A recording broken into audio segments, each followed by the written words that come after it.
नमस्कार, मैं हूं सिकंदर और आप देख रहे हैं न्यूज़ रूम पोस्ट। आज सावरकर की 56वीं पुण्यतिथि है और आज की वीडियो में हम सावरकर से एक बार फिर रूबरू होने वाले हैं। विनायक दामोदर सावरकर यानी वीर सावरकर को दुनिया से गए आज 56 साल हो गए हैं, लेकिन ये कैरेक्टर आज भी भारतीय राजनीति में उतना ही प्रासंगिक है जितना गांधी, नेहरू और सुभाष। अपनी मृत्यु के कई साल बाद भी आज वे एक ऐसे फिगर हैं जिनमें पोलराइज करने की अच्छी खासी क्षमता है। पोलराइज का सीधा मतलब होता है या तो इस तरफ या उस तरफ, और जब भी कभी वीडी सावरकर का नाम आता है लोग दो धड़ों में बटे मिलते हैं, जहां एक धड़ा सावरकर को हीरो मानता है तो दूसरा विलेन। सावरकर का व्यक्तित्व भी कुछ ऐसा ही रहा है। आप श्योर नहीं हो सकते हैं कि आखिर उनको क्या कहा जाए, क्योंकि 1910 तक की बात करें तो भारतीय इतिहास में उनके जैसा क्रांतिकारी व्यक्तित्व हमें नहीं दिखता, लेकिन उसके बाद से देखें तो हमें कुछ और ही नज़र आता है। उनके क्रांतिकारी छवि को आप ऐसे समझ सकते हैं कि जब लंदन में 1906 में गांधी जी उनसे मिले थे तो गांधी ने उनसे कहा था कि आपकी रणनीति अंग्रेज़ों के खिलाफ ज़रूरत से ज़्यादा आक्रामक है, तो सावरकर ने गांधी जी को बीच में टोकते हुए कहा था कि चलिए पहले खाना खाइए। लेकिन वहीं 1910 में जब सावरकर को गिरफ्तार कर अंग्रेज़ अंडमान के सेल्युलर जेल में ले जाते हैं तो हम देखते हैं कि वे अंग्रेज़ों को एक के बाद एक कई माफ़ीनामा भी लिखते हैं।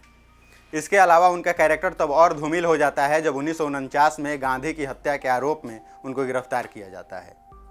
सावरकर को और करीब से देखें तो हम पाएंगे कि उनके कॉलेज के दिनों में उन्हें उनके राजनीतिक विचारों के लिए पुणे के फर्ग्यूसन कॉलेज से निष्कासित कर दिया गया था। बाद में सावरकर ने 1857 की क्रांति पर एक किताब भी लिखी।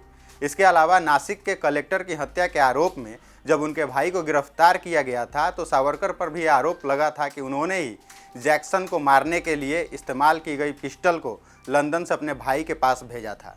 इस आरोप में लंदन से जब उन्हें एसएस मौर्य नामक पानी के जहाज़ से वतन लाया जा रहा था तो जहाज़ जैसे ही फ्रांस के मार्से बंदरगाह पर पहुंचा वे शौचालय के पोर्ट होल से बीच समुद्र में कूद गए।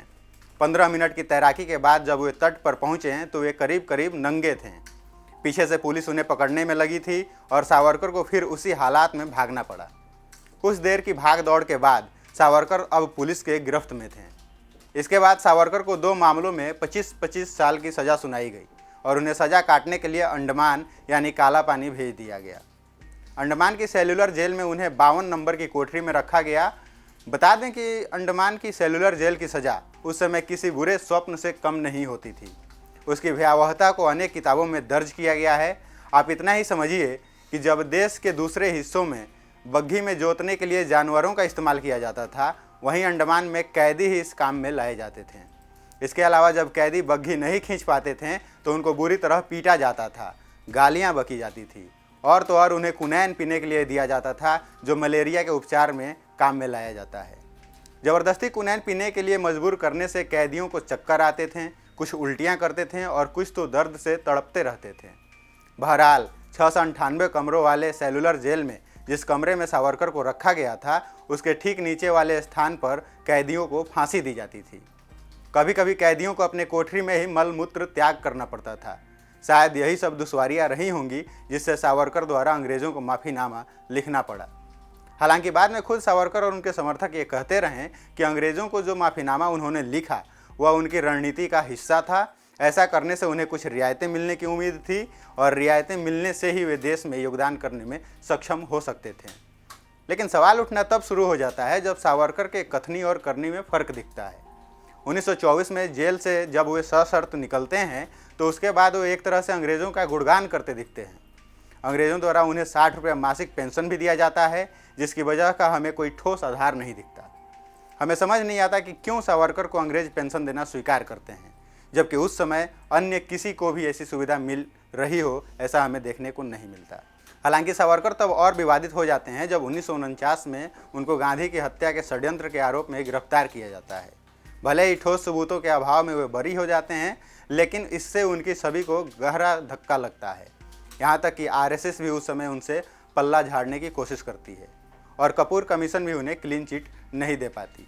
उसके बाद सावरकर कुछ समय तक पटल से ओझल रहते हैं और सामने तब आते हैं जब वाजपेयी सरकार उनके नाम को भारत रत्न की सिफारिश के लिए राष्ट्रपति के.आर. नारायणन के पास भेजती है। हालांकि नारायणन इसे नामंजूर कर देते हैं।